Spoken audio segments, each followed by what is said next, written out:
I'm Keith Olbermann, and this is The Resistance.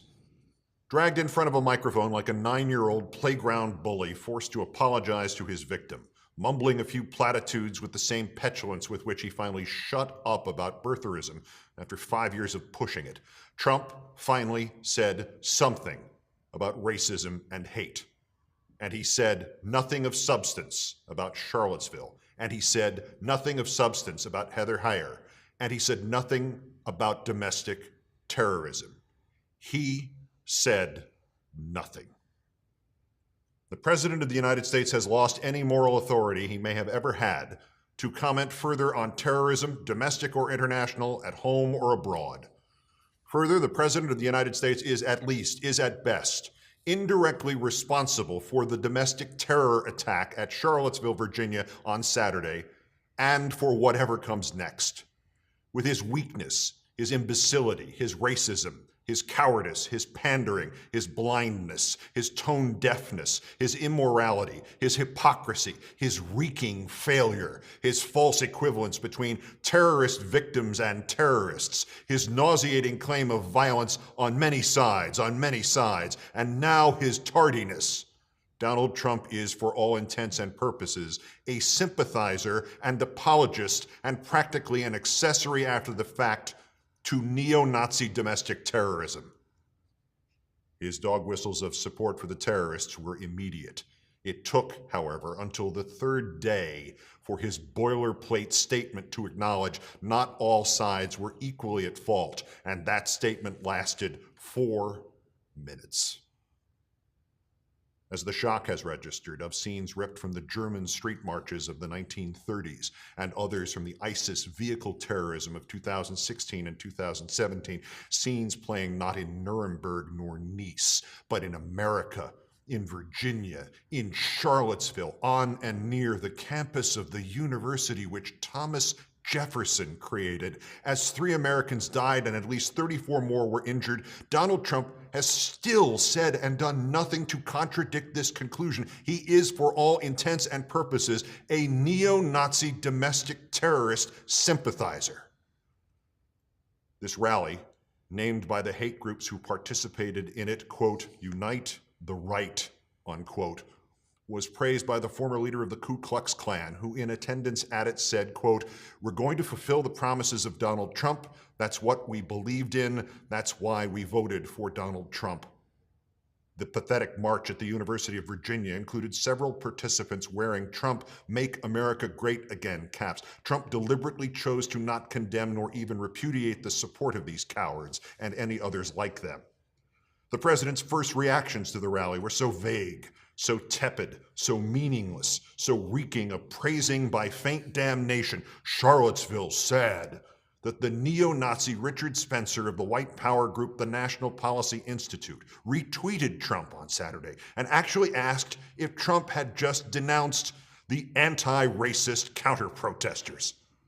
The president's second and third reactions to the rally, including his childish statement before the cameras on Saturday, were so vague, so tepid, so meaningless, and again so reeking of praising by faint damnation that the founder of the neo-Nazi site The Daily Stormer wrote triumphantly, "There was virtually no counter-signaling of us at all. He refused to even mention anything to do with us. When reporters were screaming at him about white nationalism, he just walked out of the room."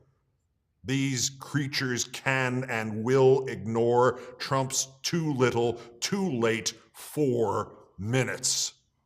The terrorist vehicle attack was allegedly conducted by James Alex Fields Jr., whose own mother told the Associated Press she knew he was going to a rally and, quote, "I thought it had something to do with Trump." James Alex Fields Jr. marched in Charlottesville with the racist group Vanguard America. For nearly a decade, the political party now led by Donald Trump insisted that those who would not call ISIS and related groups, quote, "radical Islamic terrorists," were minimizing and enabling those terrorists. Last September 19th, Trump himself said, quote, "Anyone who cannot name our enemy is not fit to lead this country." On day 3, Trump has still deliberately chosen to not condemn nor even name the neo-Nazi domestic terrorists, our enemy. Therefore, by his own words and inactions, for all intents and purposes, Trump is minimizing and enabling those terrorists, and he is not fit to lead this country. In the 2 dreadful years since he declared his candidacy, Donald Trump has condemned the Pope. He has condemned the CIA.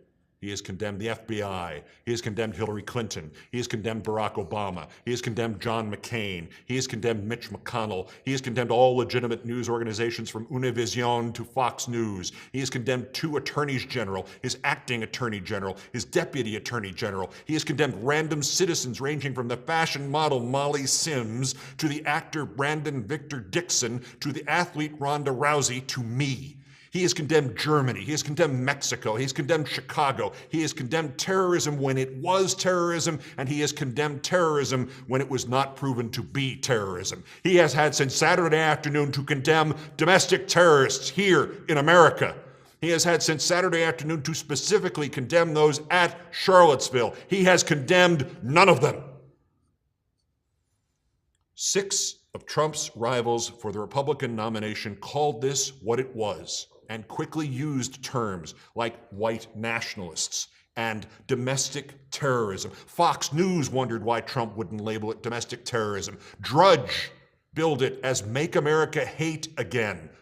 A hockey team whose logo was appropriated by some of the neo-Nazis immediately threatened legal action. The company that makes the tiki torches that the marchers carried said it was deeply saddened and disappointed we do not support their message or the use of our products in this way. But in the moment, this Trump could bring himself to speak only of, quote, hatred, bigotry, and violence on many sides, to speak only and inanely of how he wants to study the situation in Charlottesville. He could speak only and completely consistently with all of the dog whistles to the fascists and the neo-Nazis and the racists which peppered his presidential campaign of how we must, quote, cherish our history. An anonymous spokesperson later lied that Trump's criticism of victims and perpetrators alike somehow clearly included a condemnation of the terrorists. Another aide claimed Trump had not wanted to dignify even the generic term white nationalists, even though less than a month ago, Trump devoted an entire long political rally to the gang called MS-13, and he has mentioned that group by name endlessly. Finally, on the 3rd day, he gave Nazis and racists 4 minutes. Donald Trump is not responsible directly for the acts of domestic terrorism at the neo-Nazi attack in Charlottesville, Virginia over the weekend. He is responsible for them after the fact. He has cleared the path for domestic terrorists to feel empowered to do what they want to do in this country. On Saturday, when asked by reporters for more, when asked for something, he walked away. Donald Trump is a clear and present danger to the safety of the citizens of the United States of America. As if this were not enough, he has also acted in the interests of the Russian government. He has threatened conflict with North Korea, provoked possible nuclear conflict with China, and spoken of unspecified military action against Venezuela. His presidency is no longer tenable, and in less than 7 months, he has led this nation to such depths that there is only one solution: the removal by any legal means of that president immediately, or failing that, the refusal of the citizens of this nation to cooperate any longer with a racist, hateful, irresponsible government that coddles domestic terrorists and is led by this filth, Trump.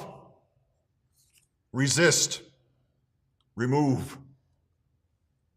Peace.